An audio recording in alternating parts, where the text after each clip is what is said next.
आप जानते हैं पेशावर में जुमातुल मुबारक की नमाज पढ़ने के लिए आने वाले लोग लुक्मा अजल बना दिए गए और दहशत गर्दी से अल्लाह का घर महफूज न रहा। हमारी मस्जिदों में पहले ही वीरानियों का आलम, किसी से ढका छुपा नहीं है, और जब इस तरह के हालात मसाजिद में पैदा किए जाते हैं तो उसका दो टोक जो मकसद समझ में आता है वो ये है कि लोग अल्लाह के घरों की तरफ जो रुख करने वाले हैं ये भी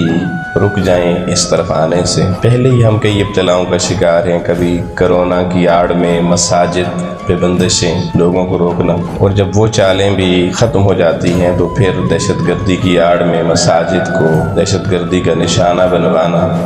लोगों के अंदर खौफ व हिरास पैदा करने की कोशिश करना। ये दर हकीकत अल्लाह ताला की हुजूरी में अपने ज़मीर का सौदा सिर्फ अल्लाह की बारगाह में करने वालों को बेज़मीर बनाने की